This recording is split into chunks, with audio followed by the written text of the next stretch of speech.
यह सृष्टि अनेकों रहस्य से घिरी हुई है, अनेकों संभावनाएं हैं, अनेकों कहानियां हैं, अनेकों कथाएं इस सृष्टि में विचरण करती हैं। उनके अनेकों रहस्य होते हैं। आज हम उन्हीं रहस्यों में से एक रहस्यमय कथा का श्रवण करेंगे। मैं आपका कथाकार आपको ऐसे ही एक रहस्यमय कथा की यात्रा पर ले चलता हूँ। सतयुग के अंतिम चरण में जब हिरण्यकश्यप का वध भगवान नरसिम्हा अपने नखों से कर दिए थे, तब अधर्म और उसके अनुचर प्रभावहीन हो गए थे। अतः वह अपने विस्तार के लिए एक ऐसे प्राणी की खोजबीन में लग गए जो उनका सेनानायक बनकर उनके साम्राज्य का विस्तार कर सके।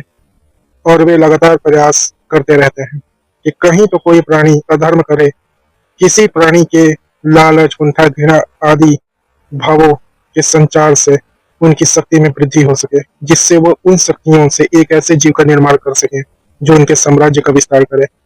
इसके लिए वो वीरान अस्त्रों में रहने वाले विधर्मियों, जो सिर्फ हिंसा को ही अपना स्वभाव जानते थे, जिनमें ज्ञान का प्रकाश नहीं है, जीवन के तत्वों का भान नहीं है, उनको अधर्म भ्रमित करके धर्मी लोगों तथा उन पर आक्रमण कराते हैं।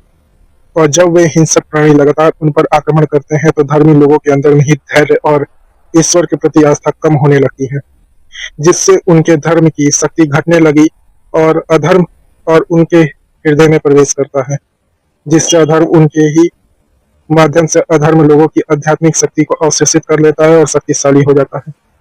समय के साथ वह अपनी योजना में सफल होता जाता है और उसकी शक्तियां बढ़ती जाती है, और अंत में वह उन शक्तियों को संगठित करके एक दानव बालक का तंत्र द्वारा निर्माण करता है, जिसमें प्रचुर शक्ति होती है, परंतु उस बालक का मस्तिष्क वह अपने नियंत्रण में रखता है और उस बालक को आदेश देता है कि उसे परम पिता की तपस्या करनी चाहिए और अत्यधिक शक्तिशाली होना चाहिए। तो उसकी आज्ञा मानकर वो दानव बालक ब्रह्मा जी की तपस्या करने लगता है। बहुत समय बीत जाते हैं, वो दानव बालक बड़ा हो जाता है और उसकी तपस्या से प्रसन्न होकर ब्रह्मदेव प्रकट होते हैं और वर मांगने को कहते हैं। इस पर वो दानव अमरता का वरदान मांगता है, परंतु ब्रह्मा जी इसे प्रकृति के नियम विरुद्ध कहकर उसे ऐसा करने से मना करते हैं।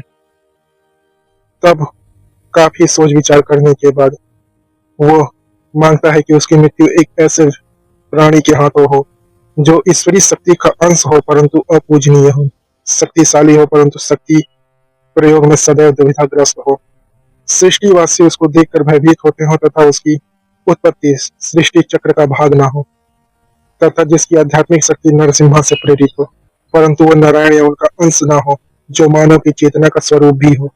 ऐसा वरदान पाकर वो अजय समझकर अपने आप को अधर्म लोक में पहुंचता। अधर्म उसको अपना राज्य सभी लोकों में स्थापित करने का आदेश देता है।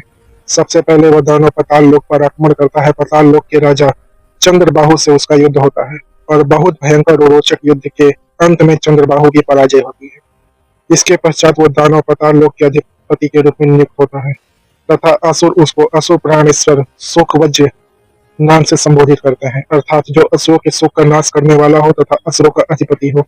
अब वह असुर और दानवों की महासेना लेकर मध्य के सभी लोकों पर अधिकार करता हुआ पृथ्वी लोक पर आता है। उस समय पृथ्वी पर अनेकों राजा अलग अलग भागों में राज कर रहे थे, परंतु सभी के एक चक्रवर्ती राजा थे जो सूर्यवंशी महाराज कुलस्त्रवा थे, जो मानधाता के पौत्र थे।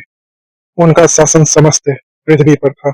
उनको सूचना प्राप्त हुई कि सिंघलपुरम के दक्षिणी त्रिकोण से असुर ने पृथ्वी लोक में प्रवेश किया है और वे सिंघलपुरम, साक्य द्वीप आदि स्थानों पर प्रजाजनों को त्रास दे रहे हैं।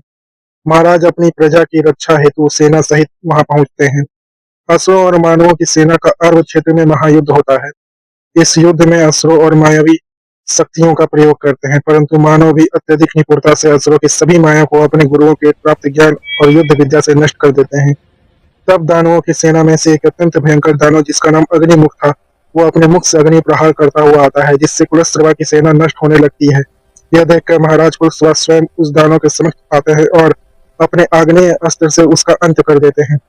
इसके पश्चात शोकब्रज आता है और वरदान के कारण वो अत्यधिक शक्तिशाली होता है। भीषण युद्ध में महाराज को वीर गति प्राप्त होती है।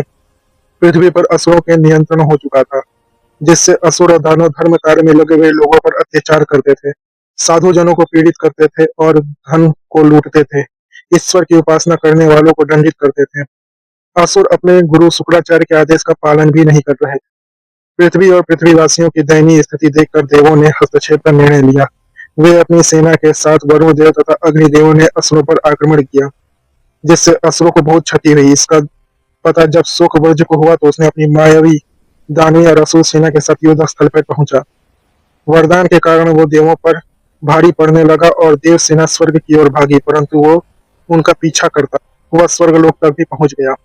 अब स्वर्गलोक असुर और देवों का युद्ध स्थल बन चुका था। महाभयंकर युद्ध आरंभ हो जाता है, जिससे स्वर्गलोक में हलचल आरंभ हो गई। बादल फटने लगे। असुर तथा दानवों की संगठित सेना को देवों से कठिन चुनौती मिल रही थी।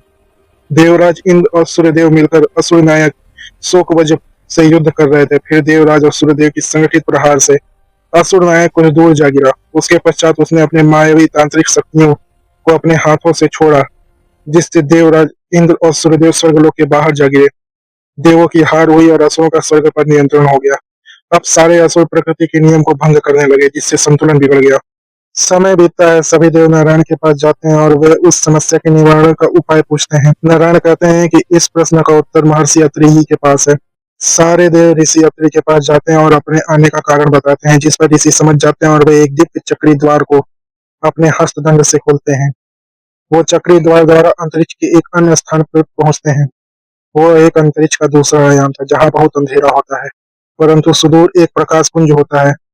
सब उस प्रकाश की ओर जाते हैं। उस प्रकाश के केंद्र में एक छवि दिखती है, जो मुख से व्याघ्र और शरीर से मानव होता है। ऋषि अत्रि उस छवि को सब कुछ बताते हैं। उस छवि को वो रुद्राग्र शब्द से संबोधित करते हैं। इसके पश्चात रुद्राग्र उठते हैं और उनकी आंखें अग्नि से प्रज्वलित होती हैं। उनकी काया अत्यंत विशाल होती है और जिससे उसी क्षण एक भयंकर कंपन के साथ अंतरिक्ष का एक विशाल द्वार खुल जाता है। उसमें से रुद्राग्र सीधे स्वर्ग लोक पहुंचते हैं। उनके भयंकर स्वरूप को देखकर सारे असुर और दानव भयभीत हो जाते हैं। कई सारे तो भाग जाते हैं, कुछ आगे बढ़ते हैं तो अपनी दहाड़ से रुद्राग्र उनको कोसों दूर फेंक देते हैं। इसी प्रकार कई असुर और दानव अपने पंजों से फाड़ते, दांतों से फाड़ते वे आगे बढ़ते हैं। शोकवज्र के समझ पहुंचते हैं। एक भीषण युद्ध होता है।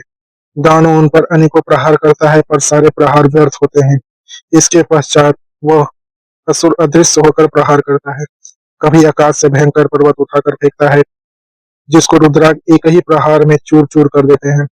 फिर दूसरी दिशा से एक विशालकाय गदा फेंकता है, जिसे बड़ी चपलता से रुद्राग्र पकड़ लेते हैं और घुमाकर उसी की ओर फेंक देते हैं, और पुनः अदृश्य होकर वह युद्ध करता है, जिसपे क्रोधित होकर रुद्राग्र एक बहुत जोर की दहाड़ लगाते हैं, जिससे वो नीचे जा गिरता है। उसके नेत्रों और नथुनों से रक्त निकलने लगते हैं। इसके बाद रुद्राग्र अपने हाथों का प्रहार करते हैं, जिससे उसके पेट फट जाता है, जिससे उसी क्षण उसकी मृत्यु हो जाती है। और इसके पश्चात रुद्राग्र पुनः अंतर्ध्यान हो जाते हैं। सारे देव ऋषिवर से रुद्राग्र के विषय में पूछते हैं। ऋषिवर उनको आश्वासन देते हैं कि जब सारे देव पृथ्वी पे आएंगे तो वो रुद्राग्र उत्पत्ति का रहस्य बताएंगे। ऐसा कहकर ऋषिवर पृथ्वी लोक को प्रस्थान कर। अगर आप रुद्राग्र के उत्पत्ति का रहस्य जानना चाहते हैं तो कृपया करके मेरे चैनल को सब्सक्राइब करें।